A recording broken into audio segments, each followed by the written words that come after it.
What's good, YouTube? Back today, Xavier Stores with another airsoft video because it seems like y'all airsofters have been showing me the most love as far as subscribers and likes and whatnot. So I've decided today I'm going to introduce you guys to a little project I've had in the works for quite some time. Now, just to kind of give you some backstory on this project, so to speak, I actually started this back in high school. Basically, I think it was freshman or no, not even. Actually, I want to say it was 8th grade, maybe freshman year, when the Snowwolf Barrett first came out. Yes, it's a Barrett. Anyway, when the Snowwolf Barrett first came out, obviously being a kid, I was like, well, fuck it, I need that. I was literally the second person to buy it off of Airsplat. Yes, back when Airsplat was a thing. Airsplat.com. It came, I fell in love with it, obviously, just the way it looks and whatnot. But knowing now, obviously it wasn't a smart purchase as a kid who doesn't understand how to upgrade a gun. Snowwolf Barrett is great as a base platform. If you buy a Barrett and you're not going to upgrade it, it's fucking useless. I didn't realize that. So basically I went out to my first game with the Snowwolf Barrett. I was so excited. And at that first game, I realized just how utterly useless this gun was. I still used it. I still loved it, but I just got fucking slaughtered. I was lugging around this big rifle, and I guess, in airsoft, there's absolutely no point to having so much barrel length, especially if it's a bone stock gun. It's just not going to outperform your competition. Any sniper rifle really is almost pointless unless you're a great sniper or using it as a roleplay kind of thing, providing intel.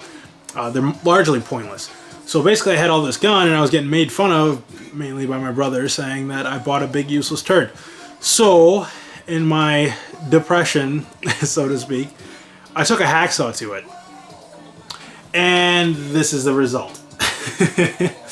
Okay, so basically what I did is I just started cutting, and then I never put it back together. Bringing us to now, I came back to it. And I had all these parts laying around for this Barrett, and I was like, well, fuck it, let me build the thing. And mainly because Airsoft Heretics page has so many heretical things, I figured I had to compete, right? So I ended up coming up with this.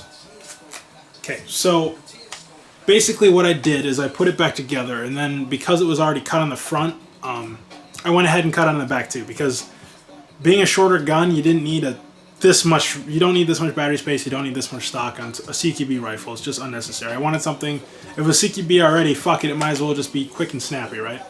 So I cut the stock down about 3 or 4 inches, got rid of the bottom, and I just went ahead and drilled right through it so you could put a pin and just pin it just like normal on the normal Barrett.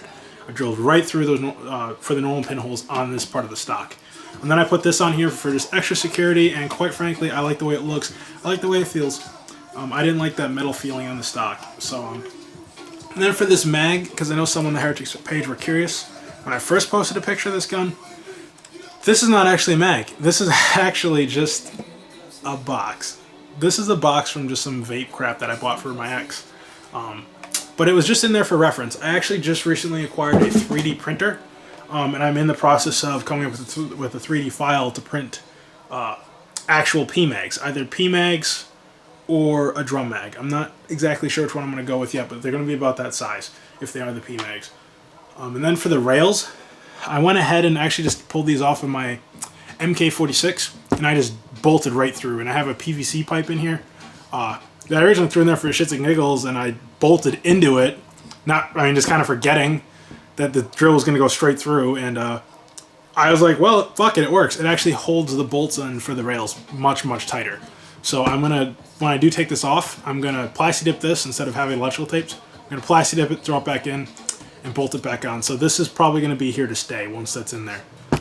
And then, yeah, like I said, these are just the rails from the MK46. I only have 2 of them on here. I have one on the right, one on the bottom. For the left, I'm going to go ahead and just throw a pec box on to be extra heretical. Make it super CQB. Throw a pec box on. Probably going to do the whole backwards EOTech fucking thing. I don't like EOTechs. I'm just going to put it on there just to... Again, I love Heresy. So that's what I'm going to do. Yep, and this was just a quick little introduction to this project that I'm currently working on.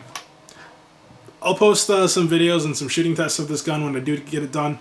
This gun will not be fielded. Currently, I have in this gun a fully upgraded gearbox that I did myself. It's shooting on 11.1 volt LiPo with JG Blue is shooting about 20 rounds per second, but it's at 500 feet per second.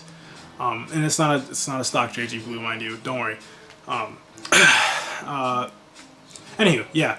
So it's shooting about 500 feet per second, 20 rounds per second. So this gun is absolutely not fieldable. It's more so I can show off to my family and just be like, hey, look what I did, and I can kill bunnies with it. So fuck it. It's just, it's a rabbit killer. It's a BB slinger. I don't know. Again, it's just a little project I'm building for shits and giggles. Let me know what you guys think. Yeah, like I said, I will be posting more videos on it and some shooting videos as I just get more and more progress done into the gun. So yeah, let me know. I'll see you guys around.